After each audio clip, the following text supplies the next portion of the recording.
Welcome lovers, welcome to physics lover YouTube channel. आज मैं आपके सामने बहुत ही इम्पोर्टेंट विषय पर डिस्कशन करूंगा after the request of so many students.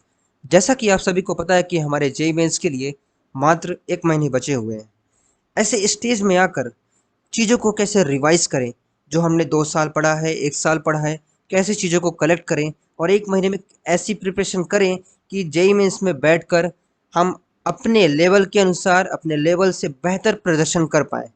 यहाँ पर इस स्टेज में बहुत प्रकार के स्टूडेंट्स हैं। पहले स्टूडेंट तो वो हैं जिन्होंने 2 साल अच्छे से पढ़ाई की। दूसरे स्टूडेंट ये जिन्होंने पढ़ाई की है, थोड़ा बहुत पढ़ाई की है, हाँ, लेकिन उन्होंने कंटिन्यूअसली मेहनत की। और तीसरे प्रकार के बच्चे वो हैं जिनकी पढ़ाई बहुत ही लुल रही है, मन लगा के उन्होंने पढ़ाई नहीं की, फिर भी एक महीने में हम क्या करें। सभी प्रकार के बच्चों के लिए डिस्कशन करेंगे। सबसे पहले प्रकार के बच्चे वो आते हैं जिन्होंने पढ़ाई की है। अब देखिए, यदि आपने बहुत देखिए 11th में आपने बहुत अच्छे से पढ़ाई की, 12th में बहुत अच्छे से पढ़ाई की, बहुत बढ़िया बात है, की है। लेकिन ये जो लास्ट के 1 महीने हैं, वो बहुत इम्पोर्टेंट है कि आप इस महीने में क्या करते हैं। वो बच्चे जो अब क्या करेंगे कि सोचेंगे कि चलो रिवीजन करते हैं। रिवीजन किस प्रकार करेंगे? अपनी नोट्स उठाएँगे, जो उन्होंने बड़ी आराम से 11th में नोट्स बनाई, 12th में नोट्स बनाई। नोट्स उठा के यदि वो ऐसा करते हैं कि नोट्स के रिवीजन करते हैं, नोट्स के सारे क्वेश्चन लगाते हैं, तो मेरा मानना ये है कि आप एक महीने में कभी भी अपनी नोट्स कंप्लीट नहीं कर पाएंगे और फाइनली आपको सफ़र करना पड़ेगा। आप यदि 60 नंबर लाने वाले स्टूडेंट हैं, 70 नंबर लाने वाले स्टूडेंट हैं, आपके जो इतने नंबर नहीं आने वाले जेईई मेंस में, यदि आपने ये हरकत की।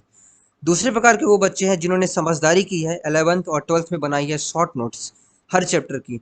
यदि ये बच्चे हैं, ये केवल शॉर्ट नोट रिवाइज करेंगे और अपने जेईई मेंस के लास्ट प्रीवियस ईयर क्वेश्चन लगाते हैं। यदि ऐसा करते हैं तो इनके, यदि ये 50 नंबर लाने वाले स्टूडेंट हैं, तो इनका मान के चलिए 50 नहीं लाएंगे, 60 नंबर ला रहे होंगे, 70 नंबर ला रहे होंगे।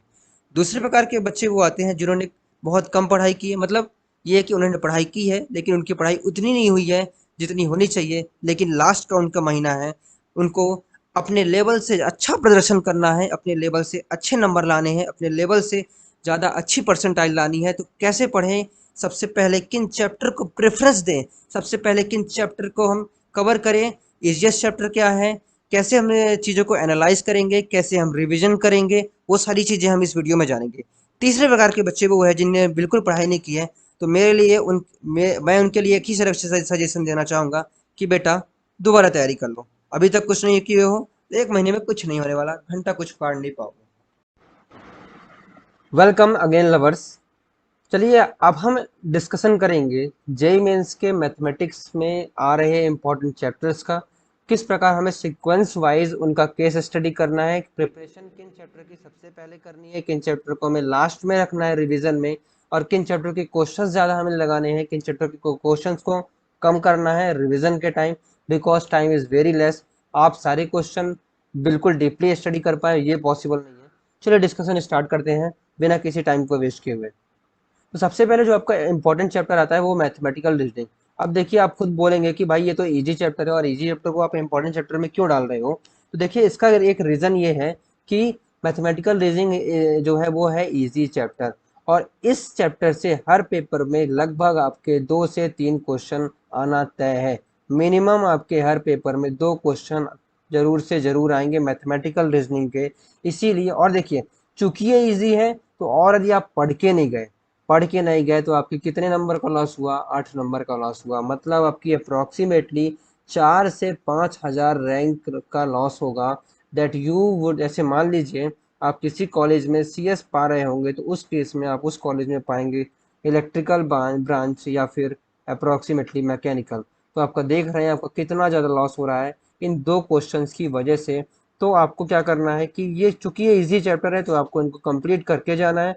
मिनिमम 2 से 3 आ रहे होंगे, जरूर से जरूर कंप्लीट कर लीजिएगा, क्योंकि जब आपके यहाँ पे 8 मार्क्स इंक्रीज हो रहे हैं, 12 मार्क्स इंक्रीज हो रहे हैं, तो आपकी 3 3 ब्रांच भी इंक्रीज होंगी। वो आपको प्रॉफिट फाइनली मिलेगा, फाइनली प्रॉफिट समझ में आएगा। दूसरा आपको देखना है स्टैटिस्टिक्स। ये भी देखिए आपका इजी चैप्टर ही है, काफ़ी ज़्यादा इजी होता है। ठीक है, अब इसमें आपको क्या करना है कि देखिए, इसके भी जो क्वेश्चंस हैं हर पेपर में अप्रॉक्सीमेटली मिनिमम 2 आ ही जाते हैं, 1 से 2 आ ही जाते हैं।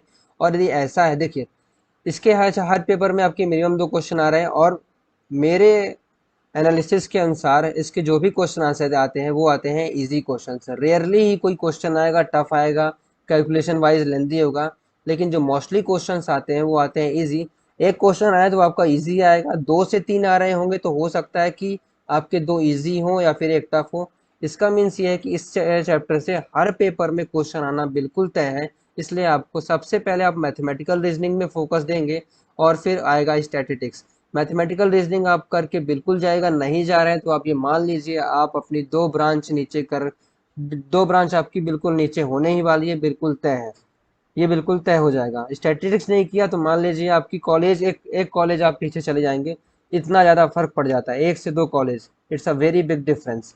चलिए अब हम आगे बढ़ते हैं। अगला अगला आपके सामने है वेक्टर एंड 3D। वेक्टर और 3D को यदि एडवांस के बेसिस पे देखा जाए तो इसके क्वेश्चन आते हैं बहुत ज़्यादा टफ। लेकिन यदि जेई मेंस के बेसिस पे उठा के देख लें आप प्रीवियस ईयर क्वेश्चन, तो वेक्टर और 3D के बहुत ही लुल्ल क्वेश्चन आते हैं, बिल्कुल फार्मूला बेस्ड, थोड़ा सा ही कॉन्सेप्ट लगाना होता है और वेक्टर और 3D के क्वेश्चन बड़े ही आराम से हो जाते हैं। इसके भी जो वेक्टर के क्वेश्चन हर पेपर में आपको 1 से मिनिमम 1 मिल ही जाएंगे, और वेक्टर और 3D मिलाकर मिनिमम 3 क्वेश्चंस हर पेपर में आते हैं, 2 से 3 क्वेश्चन। और ये 2 से 3 क्वेश्चन आ रहे हैं तो यहाँ पे आप अपने मार्क्स मिनिमम 8 मार्क्स इंक्रीज कर सकते हैं, बिकॉज 2 से 3 आ रहे हैं तो 2 इजी जरूर आना तय है। दो क्या, सारे ही वेक्टर और 3D के क्वेश्चन इजी आते हैं जेई मेंस में, तो यहाँ पे आप अप्रॉक्सीमेटली अपने 8 मार्क्स इंक्रीज कर सकते हैं। मिनिमम यदि मान लीजिए बहुत बुरी किस्मत रही तो मिनिमम 4 मार्क्स तो इंक्रीज होंगे ही होंगे। इसीलिए आपको वेक्टर और 3D भी कंप्लीट कर लेना है। मैंने आपको ये बताया एडवांस में टफ आता है, ये याद रखिएगा, आपने देखा होगा एडवांस के क्वेश्चन वेक्टर 3D के बहुत टफ आते हैं, लेकिन ये ध्यान रखिएगा मेंस में, बिल्कुल ध्यान से सुन लीजिए, मेंस में वेक्टर और 3D के क्वेश्चन ईजी आ रहे होते हैं। फिर से दिख रहा हूँ आपके सामने, क्या आते हैं, ईजी आ रहे होते हैं। टफ तो नहीं ही आएंगे, वो मॉडरेट पहुंचा देगा, लेकिन टफ क्वेश्चन वेक्टर और 3D के नहीं आते मेंस में। ठीक, अब देखिए नेक्स्ट हम देखिए मूव ऑन करते हैं, देखते हैं क्या है, काफ़ी टाइम लगा रहा है ये।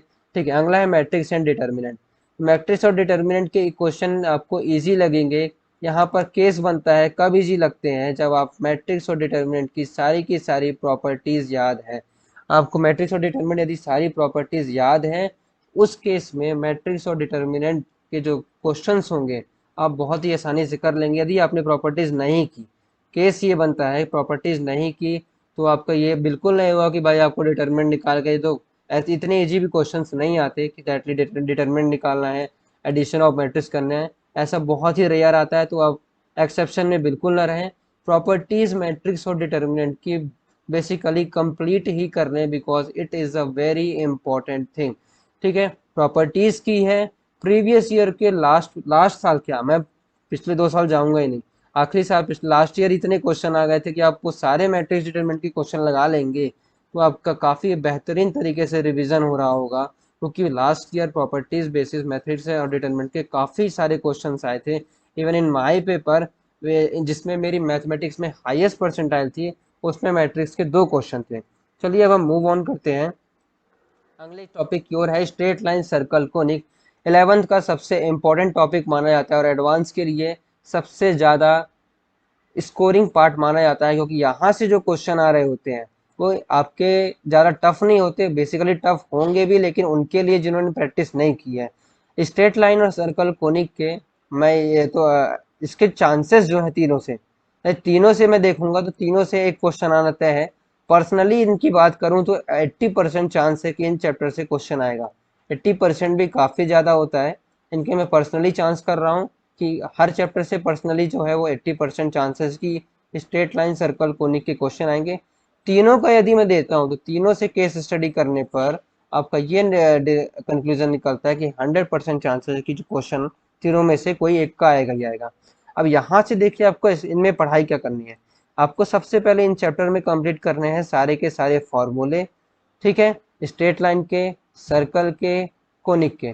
सर्कल में आपको कंप्लीट करना है टेंजेंट वाले जितने भी आपके हैं, याद रखिएगा टेंजेंट वाले क्वेश्चन सर्कल में आने तय होते हैं, टेंजेंट वाले क्वेश्चन बिल्कुल कर लीजिएगा। ठीक है, कोनिक में भी टेंजेंट वाले काफ़ी ज़्यादा है। ठीक है, कोनिक में टेंजेंट वाला है और दूसरा है आपका फॉर्मूले, सारे के सारे फॉर्मूले आपको याद होने चाहिए कोनिक में। ठीक, आपने ये वाला जरूर सुना होगा, ये वाला क्वेश्चन यहाँ पे पी पॉइंट है। इस टाइप के क्वेश्चंस आपके कोनिक में आ रहे होते हैं।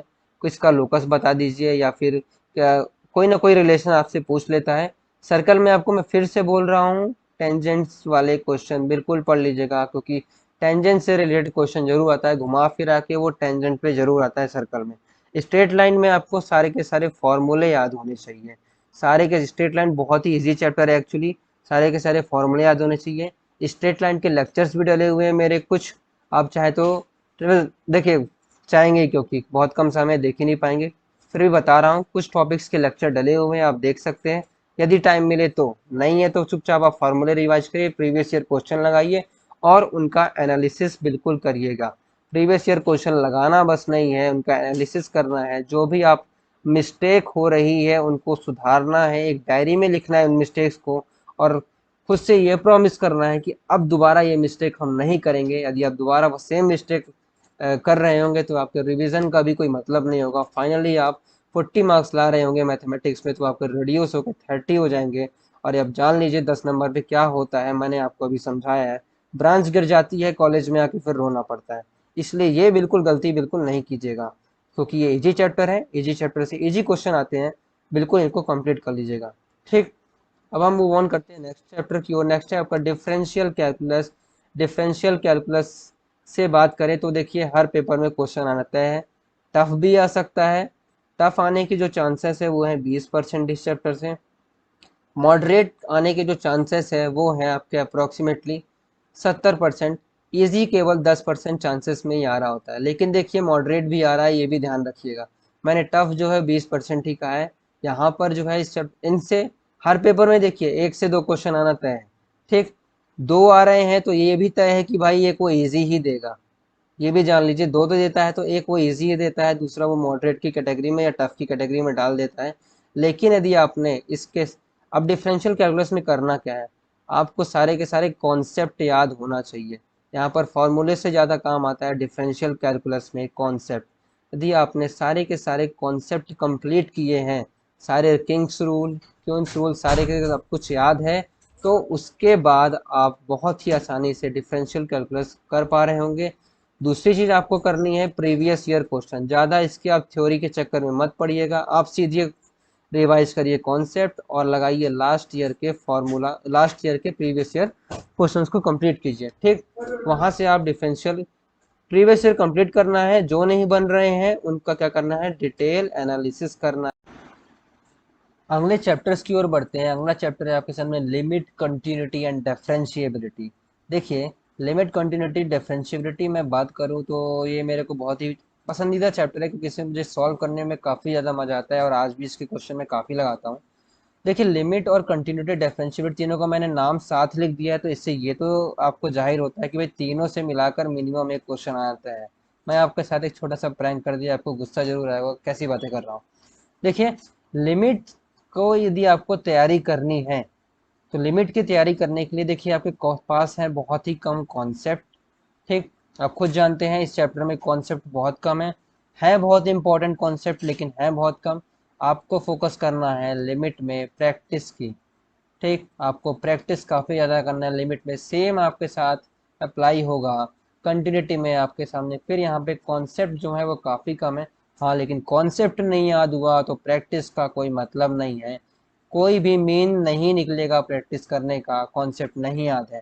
ठीक, तो आपको प्रैक्टिस करना है, कब करना है, जब आपके सारे के सारे कॉन्सेप्ट आपके माइंड में अच्छी तरह से याद है, उसके बाद आपको कंटिन्यूटी की क्या करनी है, प्रैक्टिस करनी है, लिमिट की प्रैक्टिस करनी है। बात करते हैं डिफरेंशिएबिलिटी के, डिफरेंशिएबिलिटी में बोलूंगा it is a less important कह भी सकता हूँ, क्योंकि कभी कभी इसके क्वेश्चन आ जाते हैं, लेकिन मैं आपके सामने बिल्कुल ट्रूथ कहूँगा, क्योंकि मैं टॉप करना नहीं बता रहा हूँ, मैं बता रहा हूँ कि आपके 50 से 60 नंबर कैसे लाए। यहाँ पे मैं आपके सामने वो डिस्कशन कर रहा हूँ, तो ये जो होगा आपके सामने थोड़ा कम इंपॉर्टेंट होगा। बहुत कम समय है तो आप लिमिट कंटिन्यूटी करके इसको छोड़ सकते हैं। है टाइम, बिल्कुल पढ़ लीजिए, प्रीवियस ईयर क्वेश्चन लगा लीजिए। बेसिकली नहीं है टाइम तो आप लिमिट और कंटिन्यूटी करिए और अपने आगे बढ़िए। ठीक, चलिए मैं भी आगे बढ़ता हूँ। अगला आता है आपके सामने sequence and series, it is chapter from 11th। बहुत ही सिंपल चैप्टर है, क्वेश्चन भी बहुत सिंपल से आते हैं, सारे फार्मूला बेस्ड क्वेश्चन आते हैं। ठीक, आपको इस चैप्टर में क्या याद करना है, सारे के सारे फॉर्मूले याद होने चाहिए, पहली चीज। दूसरी चीज, जो भी रिलेशन थी जीएम में, एएम में, एचएम में, मोस्टली जो क्वेश्चंस आ रहे होते हैं ये रिलेशन बेसिस पे ही आ जाते हैं, और यहाँ पर आपको वो कंफ्यूज कर जाते हैं। तो आपको पहले याद रखना है फॉर्मूला, फिर ये जीएम एएम एचएम वाले क्वेश्चंस कंप्लीट करने हैं। उसके बाद आपको करना है प्रैक्टिस। फिर मैं बोल रहा हूँ क्या करना है, प्रैक्टिस। क्योंकि ये आपको फॉर्मूला पढ़ भी लेंगे तो आपसे क्वेश्चन नहीं बनेगा, इसमें भी ज़्यादा इंपॉर्टेंट है आपको प्रैक्टिस करना। ठीक, तो आपको क्या करनी है, प्रैक्टिस करनी है। प्रैक्टिस करना है previous year question, previous year के क्वेश्चन लाएंगे और उसका करेंगे डिटेल एनालिसिस। एनालिसिस करने के बाद जो भी गलती है उनको लिखना है। सिक्वेंट सीरीज आपका जो अभी बात करें तो हर पेपर में आने की जो चांसेस है इसके, वो हैं 80% हर पेपर में आने के। 80% तक चांसेस होता है कि इसके क्वेश्चंस पेपर में आएंगे।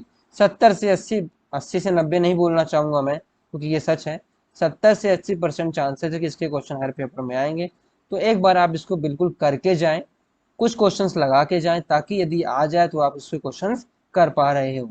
ठीक है, देखिए आपको, क्योंकि 70 से 80% चांस है तो बिल्कुल कर ही लीजिएगा। छोड़ने की गलती मत कीजिएगा, क्योंकि जहाँ -4 होते हैं वहाँ ब्रांच नीचे गिर जाती है, कॉलेज नीचे गिर जाती है, मनपसंद ब्रांच नहीं मिलती, तो हम शायद उतना फोकस नहीं कर पाते कॉलेज की स्टडीज़ में। ठीक है, चलिए अब मूव ऑन करते हैं। अगला बाइनोमियल थ्योरम, थोड़ा लेस इंपॉर्टेंट मैं इसको देना चाहूँगा, क्योंकि इसके जब भी क्वेश्चंस आते हैं तो आपके गर्दा उड़ा देते हैं, मेंस में हो चाहे एडवांस में। हाँ, कभी कभी ऐसा होता है कि बाइनोमियल थ्योरम की क्वेश्चन आ जाते हैं ईजी, और आप बारी बहुत ही आसानी से कर लेते हैं। चांसेस की यदि मैं बात करूँ, इसके जो है 60 to 70% चांसेस है पेपर में आने के, हर पेपर में आने के। हाँ, आपको ये याद रखना है कि यहाँ पर जितने भी आपके कॉन्सेप्ट है एनसीआर वगैरह के, जितने भी आपके, देखिए लास्ट ईयर के जितने भी क्वेश्चन आए आप उनको लगा लीजिएगा बिफोर लास्ट ईयर, उसके पीछे नहीं जाना है। केवल आपको लगाना है लास्ट ईयर के जितने भी बाइनोमियल के क्वेश्चन हैं और बिफोर लास्ट ईयर के, उसके पीछे बिल्कुल मत जाइएगा, इतना लगा लीजिए, उनका एनालिसिस कर लीजिए। और जितने भी इस चैप्टर के फॉर्मूले हैं, जितने भी इस चैप्टर के फॉर्मूले हैं वो याद होने चाहिए। सारे के सारे थ्योरम्स याद होनी चाहिए। इस चैप्टर में थ्योरम्स काफ़ी ज़्यादा है, दिमाग का दही करके रख देती हैं। ठीक है, तो बाइनोमियल बेसिकली कहा इजी चैप्टर कहा जाता है, लेकिन जो क्वेश्चंस आते हैं तब बड़ी तकलीफ दे देते हैं।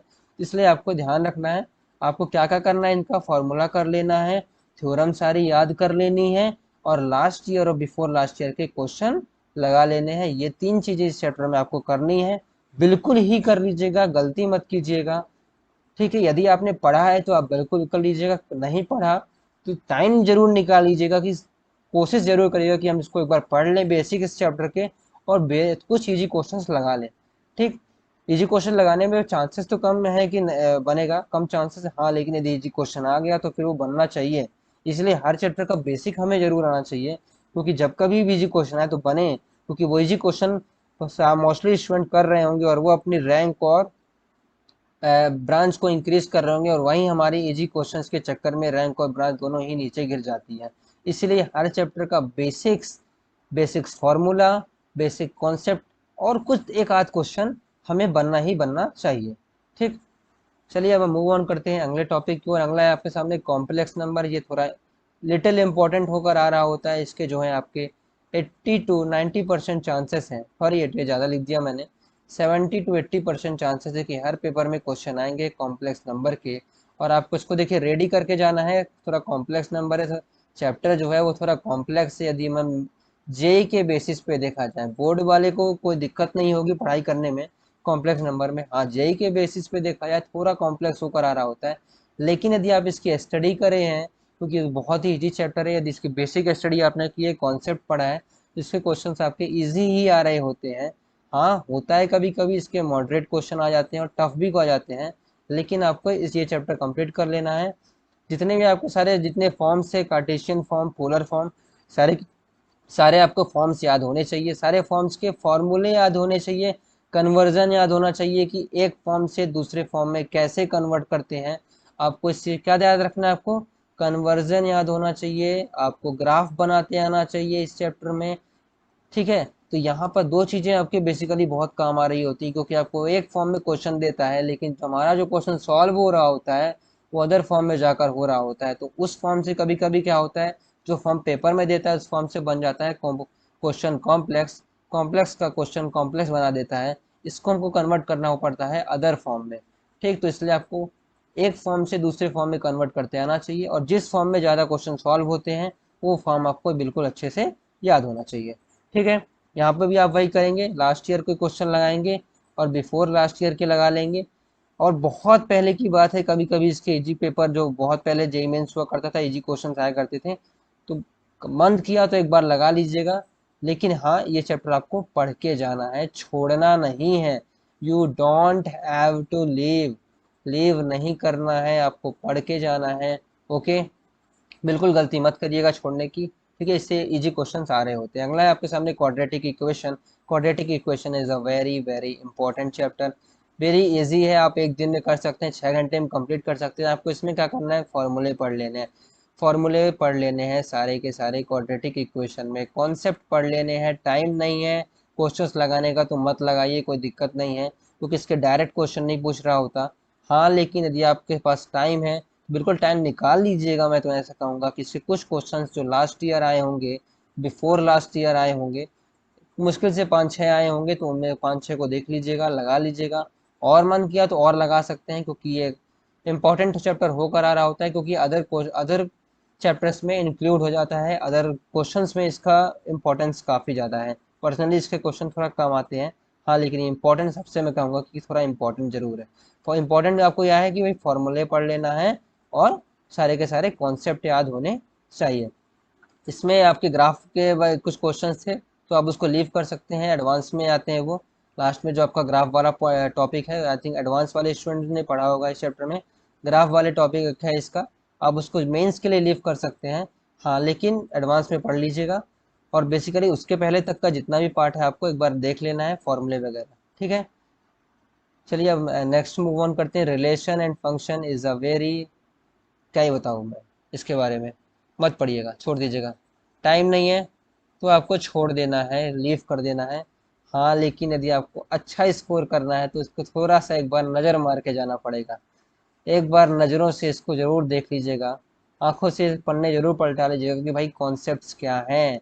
ठीक है, बेसिक चीज़ें क्या हैं। रिलेशन फंक्शन के बाद आपके एक और चीज़ आता है, आईटीएफ, इनवर्स ट्रिग्नोमेट्रिक फंक्शन। इसमें भी आपको क्या करना है, नज़र मार के जाना है, नज़र से देख कर जाना है। ठीक है, तो रिलेशन फंक्शन में आपको क्या करना है, नज़र मारना है। टाइम नहीं है, you don't have a time, less time, you have a less time. कोई क्वेश्चंस मत लगाइए, इसकी कोई दिक्कत नहीं है। जो मैंने आपको स्टार्टिंग में चैप्टर्स बताए थे, डिफरेंशियल के, इंटीग्रल के, आप उनके क्वेश्चन सॉल्व कर लीजिए यदि आपके पास कम टाइम है इसकी जगह, क्योंकि उनके क्वेश्चन बात करने वाले हैं हम बहुत ही इंपॉर्टेंट चीज़ की, that is the what is the strategy. Strategy क्या होनी चाहिए हमारे स्टडी में, हमें कैसे पढ़ना चाहिए। तो सबसे ज़रूरी चीज़ जो है, आपको शॉर्ट नोट रिवाइज करना है। देखिए, मैं नोट्स नहीं लिख रहा हूँ, क्या लिख रहा हूँ, शॉर्ट नोट जो आपने बनाई होगी। ठीक है, बनाई होगी, that is the short note, जो यदि आपने बनाई है आपको उसे रिवाइज कर लेना है। ठीक है, अब देखिए कुछ लोगों के साथ दिक्कत है कि भाई उन्होंने शॉर्ट नोट नहीं बनाई, अब क्या करें। कोई दिक्कत नहीं, मैं आपको व्हाट्सएप ग्रुप में 2-3 दिन में उसका पीडीएफ बना के भेज दूंगा, कोई दिक्कत नहीं है। और आप दूसरा काम ये कर सकते हैं शॉर्ट नोट्स के लिए, कि आप जो चैप्टर रिवाइज कर रहे हैं साथ में बनाते जाएं अपने अनुसार। आपको क्या चीज़ें इंपॉर्टेंट लगती हैं, जो चीज़ें भूल रही हैं, उनके एक पन्ने में लिखते जाइए, चैप्टर वाइज नाम लिख के, और उसको लास्ट में रिवीजन करना है। दूसरा ये कि यदि आपको मैं व्हाट्सएप ग्रुप में भेज दूंगा, आप मैसेज कर सकते हैं अमन भैया को, यदि शॉर्ट नोट चाहिए आप उनको पर्सनली मैसेज कर दीजिएगा, मेरे पास है, मैं उसके पीडीएफ बना के आपको भेज दूंगा। दूसरी चीज़ आपको याद रखनी है कि भाई ओनली कॉन्सेप्ट और फॉर्मूले पे रिवीजन करना है पूरा। यहाँ पे मैं ऐसा क्यों बोल रहा हूँ कि आपको आपको नोट्स के क्वेश्चन नहीं लगाने हैं, बिल्कुल गलती मत करिएगा। नोट्स में आपके एडवांस लेवल के क्वेश्चंस होंगे, जो भी आपके एडवांस की तैयारी कर रहे होंगे। ठीक है, एडवांस लेवल के क्वेश्चन होंगे जिन्होंने कोचिंग की है, तो आपको नोट्स के क्वेश्चन नहीं लगाने, वहां से आपको कष्ट होकर आ रहा होगा, आपको थोड़ा दिक्कत हो सकती है। आपको क्या करना है, कॉन्सेप्ट रिवाइज करना है, फॉर्मूला रिवाइज करना है, लगाने हैं प्रीवियस ईयर के क्वेश्चन। अधिक से अधिक क्या करने हैं, प्रीवियस ईयर के क्वेश्चन लगाने हैं। आपको डिफरेंशियल के और इंटीग्रल के सबसे ज्यादा क्वेश्चन लगाने हैं प्रीवियस ईयर के। ठीक है, क्योंकि इनसे आते हैं थोड़ा टफ, आते जरूर है क्वेश्चन, इसलिए बनने बहुत जरूरी है, क्योंकि इस चैप्टर से क्वेश्चन आ रहे होते हैं। उसके बाद आपको प्रीवियस ईयर में आपको बात कर ही चुका हूँ भाई, क्या करना है, प्रीवियस ईयर के क्वेश्चन पे ज्यादा देना है, हर चैप्टर के प्रीवियस ईयर क्वेश्चन लगाने। चौथी सबसे इंपॉर्टेंट चीज, जो समझदार स्टूडेंट हो रहा होता है, ओके, हर टीचर आपको रिकमेंड करते हैं कि भाई आप टेस्ट देते रहें, हर जेई मेंस के टेस्ट देते रहें प्रीवियस ईयर के। आप जैसे कि लास्ट ईयर जो कोर्स पेपर आए थे उनके, आपके जेई मेंस नाम से एक ऐप है, बैगनी कलर का है, वॉयलेट कलर का आई थिंक, ठीक है। आप उसमें आपको प्रीवियस ईयर के क्वेश्चन मिल जाते हैं, आप उसमें पेपर को लगाइए, सॉल्व कीजिए, अपने मार्क्स देखिए कहाँ तक हम रीच कर रहे हैं। मार्क्स देख के घबराना नहीं कि भाई कम मार्क्स आ रहे हैं, क्या होगा, एक महीना बचा है, बहुत घबराहट हो रही है, हम 120 ही नंबर पा रहे हैं, 140 पा रहे हैं, इतने में इतनी परसेंटाइल आई थी। बिल्कुल टेंशन नहीं लेना है, आपको अपनी गलतियां देखनी है, मिस्टेक देखनी है कि हमसे भाई मिस्टेक कहाँ हो रही है, उन मिस्टेक को इम्प्रूव करना है, ठीक है।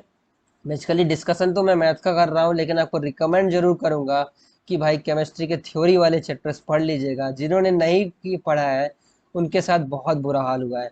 वो एनआईटी तिरछी वाले स्टूडेंट होने वाले थे, वो पहुंच गए हैं बहुत नीचे, या फिर वो आईआईटी में, सॉरी अभी आईआईटी की बात ही क्यों करें, कि हम जेई मेंस पेपर दे रहे हैं, जेई मेंस में दे रहे हैं, तो हमें देखिए वो एनआईटी सूरतकल में अच्छी ब्रांच लेने वाले तो सूरतकल में सीएस की जगह उनको मिल रही है, मैकेनिकल मिल रही है, सिविल मिल रही है, केवल क्या केमिस्ट्री के क्वेश्चन कारण। केमिस्ट्री के क्वेश्चन इतने खतरनाक हैं कि आपको बहुत तकलीफ देते हैं, आपकी कॉलेज तक को गिरा सकते हैं।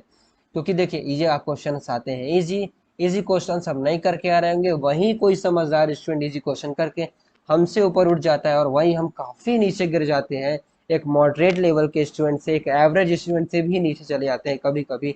इसलिए छोटी छोटी गलतियां बिल्कुल मत कीजिएगा, छोटी छोटी गलतियां आगे चल के बड़ी बन जाती हैं, आपकी आपकी मन पसंदीदा ब्रांच नहीं मिलती, आप अपने टैलेंट के अनुसार कॉलेज में काम नहीं कर पाते, कॉलेज में फिर आप काम नहीं कर, मन नहीं लगेगा तो आप 4 साल पढ़ाई नहीं करेंगे, पढ़ाई नहीं करेंगे तो आपका प्लेसमेंट नहीं होगा, और बहुत दिक्कत होकर आने वाली होगी आपके सामने आगे, ठीक है। इसलिए अभी एक महीने में वो छोटी छोटी गलतियां मत कीजिए, जिससे आपके आने वाले 4 साल का फ्यूचर बर्बाद हो, आपका प्लेसमेंट में दिक्कत हो। क्योंकि ऐसा नहीं है कि आपको कभी भी अंदर से माता जी आ जाएंगी, आप अचानक से जंप कर जाएंगे लाइफ में, नहीं। यहाँ पे आप छोटी सी मिस्टेक इंप्रूव करेंगे, कल को आपको कॉलेज अच्छी मिलेगी, वहाँ पे अपॉर्चुनिटीज ज़्यादा होंगी, वहाँ पे आप, जब अपॉर्चुनिटीज ज़्यादा है तो आप ग्रोथ करने की प्रोबेबिलिटी ज़्यादा है। पढ़ाई हर कॉलेज में सेम होती है, अंतर पड़ जाता है अपॉर्चुनिटीज का। जहाँ ज़्यादा अपॉर्चुनिटीज है वहाँ आप ग्रोथ कर सकते हो, क्योंकि अपने टैलेंट के अनुसार आप उसमें में हाथ डाल सकते हो। लोअर कॉलेज में प्रॉब्लम यही है, अपॉर्चुनिटीज कम है। इस बात का आप ध्यान रखिएगा कि आपको छोटी छोटी गलतियां नहीं करनी है, जो मैंने आपको बताया है। मेन ये आपको हर हफ्ते में 4 दिन आपको पेपर लगाना है, प्रीवियस ईयर क्वेश्चन कंप्लीट करने हैं, ये चीजें आपको बिल्कुल ध्यान रखनी होगी, ठीक है। अब हम अगली चीज देखते हैं। देखिए सीक्वेंस मैंने आपको लिख के रखा है, आप चाहे तो उसका स्क्रीनशॉट ले सकते हैं। जो आपके ये सारे ऑर्डर मैंने लिख के रखे हैं, आपको चाहे तो बिल्कुल आप इसका स्क्रीनशॉट ले के रख सकते हैं, ठीक है। आपको सबसे पहले मैथमेटिकल रीजनिंग कंप्लीट करनी है, फिर उसके बाद फोकस मैथमेटिकल रीजनिंग सबसे इजी आएगा, कोई क्वेश्चन आना तय है। स्टैटिक्स इजी आएगा, क्वेश्चन आना तय है। वेक्टर थ्योरी क्वेश्चन आना तय है, इजी भी आ सकता है, मॉडरेट भी आ सकता है। मैट्रिक्स प्रॉपर्टीज पे बेसिस क्वेश्चन आते हैं, स्ट्रेट लाइन, सर्कल, कोनिक, इनमें से एक क्वेश्चन आना तय है। सर्कल से आपको टेंजेंट पे फोकस करना है, डिफरेंशियल कैलकुलस और इंटीग्रल के क्वेश्चन आना तय है। इसमें आपको थोड़ा ज्यादा ध्यान देना है, क्योंकि इंपॉर्टेंट चैप्टर है, इससे क्वेश्चन हर साल आते हैं। उसके बाद आता है लिमिट, आपका लिमिट से भी क्वेश्चन आ ही जाते हैं, 80 से 90% चांसेस हैं, ठीक है।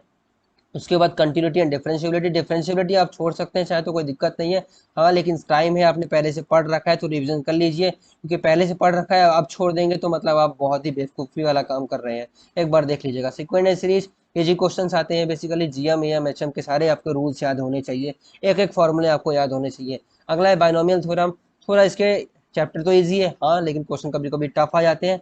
आपको उसके फॉर्मूले याद रखने, कॉन्सेप्ट याद रखने, एक आध क्वेश्चन कुछ लगा लीजिएगा और इसके शॉर्ट नोट बना लीजिएगा, ताकि आपको पेपर के 3 दिन पहले रिवाइज करने में आसानी हो रही है। उसके बाद हम देखते हैं आपके सामने कॉम्प्लेक्स नंबर, कॉम्प्लेक्स नंबर के भी काफी ज्यादा इजी क्वेश्चन आ रहे होते हैं। कॉम्प्लेक्स नंबर के भी आपके सामने काफी इजी क्वेश्चन आ रहे होते हैं, ठीक है। इजी क्वेश्चंस तो मैं नहीं बोलूंगा, हाँ कभी कभी टफ आ जाते हैं, लेकिन कोई बात नहीं, मोस्टली इजी आ रहे होते हैं, ठीक है। आप इसको क्या करना है, आपको जितने भी पोलर फॉर्म है, एक फॉर्म से दूसरे फॉर्म में कन्वर्ट करना होता है कॉम्प्लेक्स नंबर को, वो याद रखना है। फॉर्म में कन्वर्ट करते आता है, उसकी प्रैक्टिस आपने की है तो कॉम्प्लेक्स नंबर के क्वेश्चन आपसे बन जाएगा। मेन इससे यही आपके सामने आ रहा होता है। क्वाड्रेटिक इक्वेशन इंपॉर्टेंट है सभी चैप्टर्स के लिए, क्योंकि क्वाड्रेटिक इक्वेशन का यूज बहुत चैप्टर्स में होता है। फिर रिलेशन फंक्शन, अब क्या ही बताऊं इसके बारे में। इसको आपको ऊपर से एक बार देख के जरूर जाना। मैंने आपके सामने एक चीज डिस्कस नहीं की, वो है प्रोबेबिलिटी चैप्टर। प्रोबेबिलिटी भी आपको कंप्लीट कर लेनी है, ठीक है। फॉर्मूला याद कर लीजिएगा, इसके कुछ क्वेश्चंस लगा लीजिएगा। फॉर्मूला बेस्ड क्वेश्चन है, कॉन्सेप्ट बेस्ड चैप्टर है, ठीक। उसके बाद आता है पीएनसी। देखिए पीएनसी जो है मैं उसको रिकमेंड करूंगा, जिन्होंने नहीं पढ़ा है तो पीएनसी प्लीज मत छूइएगा, क्योंकि आपको ये तबाह कर सकती है, नष्ट कर सकती है। जिन्होंने पढ़ रखा है पीएनसी पहले से, उनको आता है, रिवाइज कर लीजिएगा एक बार, कुछ क्वेश्चंस लगा लीजिएगा, बहुत क्वेश्चन मत लगाइएगा, क्योंकि चांसेस जो इस चैप्टर से आने के 20 से 30% ही है किसी भी पेपर में। नहीं, मैं 20 से 30% बोल रहा हूँ, पेपर में हाई जाते हैं भाई, हमारे पेपर में 20 से 30% का मतलब यहाँ पर है इजी क्वेश्चंस, ठीक है। ये इजी क्वेश्चंस की मैंने प्रोबेबिलिटी लिखी है, हर पेपर में आता तो है, लेकिन 20 से 30% वो इजी क्वेश्चंस की